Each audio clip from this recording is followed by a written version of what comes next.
Ngayon pong taong 2025 ay lalong umiinit ang usapin tungkol sa mga major blockchain platforms gaya ni XRP Ledger or XRPL. Sa gitna ng mga isyu ng centralization at trust ng mga bangko, isa pong matinding salpukan ng opinyon ang umusbong sa pagitan ni Caitlin Long, CEO ng Custodia Bank, at ni David Schwartz, ang Chief Technology Officer ng Ripple. Kaya sa video na ito ay pag-uusapan po natin ang mga matitinding pahayag ni Caitlin laban sa XRPL at kung paano po ito sinagot mismo ni David Schwartz gamit ang mga ebidensya at katotohanan. Yan po ang siyang ating pag-uusapan sa video na ito, pero bago po tayo magpatuloy ay pakibasa na lamang po muna ang disclaimer dito po sa ibaba ng ating screen. Yan, ano nga ba ang mga matitinding paratang ni Caitlin Long laban kay XRP, XRPL at ang Ripple? Kaya, ayan, meron pong isang episode ng podcast na tinatawag na Gold, Goats and Guns, kung saan ay nagbitiw itong si Caitlin Long ng mga mabibigat na pahayag laban sa XRP Ledger. Ayon po sa kanya ay hindi raw pinagkakatiwalaan ng mga bangko ang XRPL. Ang pangunahing dahilan daw ay ang architecture nito na masyadong centralized o kontrolado lamang ng ilang tao. Ayon pa sa kanya ay kung sakaling ang gobyerno ng Amerika ay magdesisyong gawing tokenized ang kanilang T-bills or treasury bills, ay mas pipiliin daw nito ang Ethereum kaysa kay XRPL. At ang dahilan, mas matured at permissionless daw si Ethereum bilang platform kumpara sa XRP Ledger. Ngayon ay paano naman po tumugon si David Schwartz sa mga akusasyon na ito?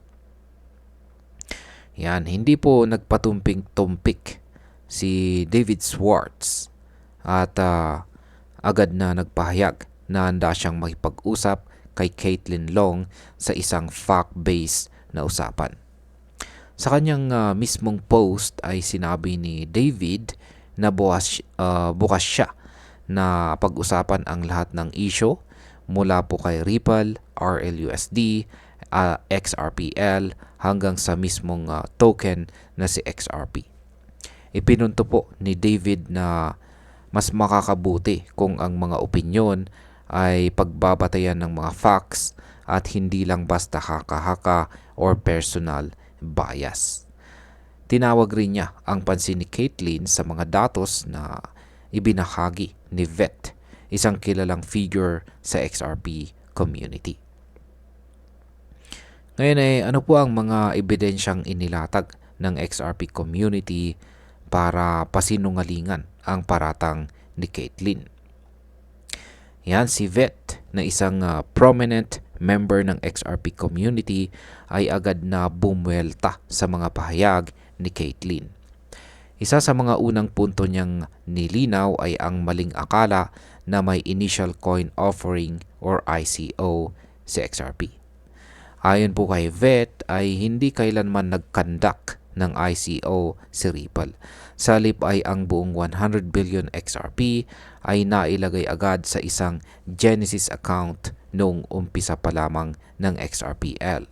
Sa kabilang banda ay ipinunto rin ni Vet na si Ethereum ay nag-launch talaga sa pamamagitan ng isang ICO kung saan ang mga early investors ay bumili ng ETH gamit si Bitcoin.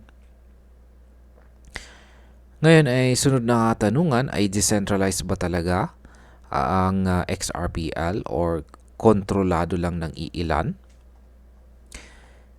Isa sa pinakamalagang punto na nilinaw ni Vet ay ang decentralized nature ng XRP Ledger.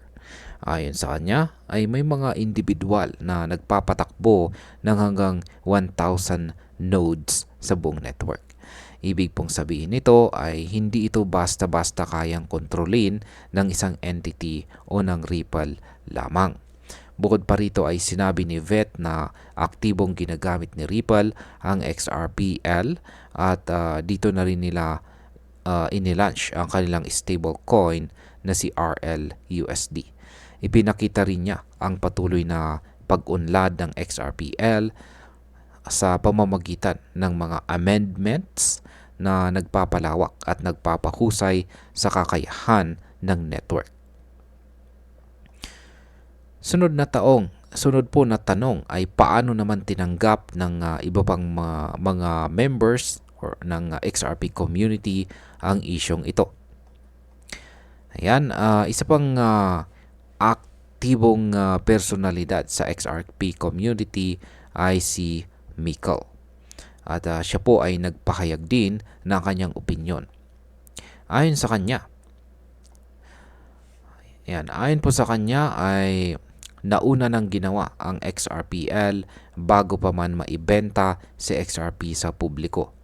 Binigyang diin rin niya na si Ethereum ang tunay na unang project na gumamit ng ICO sa buong kasaysayan ng crypto. Bagamat matibay po ang mga argumento ng XRP community ay hindi pa rin matitinag ang paniniwala ni Caitlin Long at ng ilang mga Ethereum supporters tulad ni Vitalik Buterin. Pareho po nilang pinaniniwalaan na centralized si XRP at ang XRPL nito. Ngayon ay ano ba talaga ang RLUSD at ano naman po ang papel nito sa usaping ito? Ang RLUSD ay isa po itong bagong stablecoin na inilaunch ni Ripple gamit po ang XRPL. Ito ay bahagi ng mas malawak na plano ni Ripple na palakasin ang utility ng kanilang network at ipakita ang kakayahan nito sa real-world finance. Ang RLUSD ay itinuturing na ebidensya na ginagamit talaga ang XRPL sa aktwal na financial infrastructure, hindi lang sa teorya kundi sa totoong application. Ayan, para po sa atin bilang mga Pinoy crypto enthusiasts na aktibong nakikijoin or nakikisali dito sa crypto market ay napakahalaga po ng usaping ito. Una, kung totoo po ang mga paratang ni Caitlin Long na centralized itong si XRPL, maaari itong magdulot ng takot at pag-aalinlangan sa mga investor, lalo na sa mga bago pa lamang sa crypto. Ngunit dahil ipinakita po ng XRP community na may sapat na ebidensya para patunayan ang decentralization ng XRPL, mas lumalakas ang kumpiyansa ng mga long-term XRP holders. Pangalawa, kung lalawak pa ang paggamit ng RLUSD at patuloy na magpapalawak si Ripple ng kanyang technology, pwedeng magkaroon po ng mas maraming pagkakataon ang mga Pinoy traders na makasabay sa global adoption ng XRP Ledger. Posible rin na magkaroon ng bagong partnerships sa Southeast Asia at pati na rin dito sa Pilipinas. At bilang panghuli, para po sa akin, ang balitang ito ay hindi lang tungkol sa kung sino ang mas magaling o mas mature na blockchain. Ang mahalaga ay ang pagbibigay linaw gamit ang tamang impormasyon. Hindi po sapat ang haka-haka o personal na opinyon. Ang mundo po ng crypto ay nangangailangan ng transparency at saka open dialogue. Ang pagtutol po ni Caitlin Long ay nagpapakita lang na may mga panig pa rin sa industriya na hindi ganap na nauunawaan ang kabuuan ni XRP at XRPL. Ngunit sa kabilang banda, ang mabilis at matibay na tugon mula kay David Schwartz at ng buong XRP community ay isang patunay na handa po silang tumindig para sa kanilang project. Kung may matututunan tayo dito, yan ay ang kahalagahan ng education at fact-based discussion sa mundo ng crypto. Kung gusto po nating maging matalino at matagumpay na investor, dapat alam po natin ang totoo, hindi lang kung ano ang uso o sinasabi ng ibang influencer. At ayan, hanggang dito na lamang po tayo sa video na ito mga ka-crypto. Marami pong salamat sa panonood. Ingat po tayo lagi at God bless po sa ating lahat.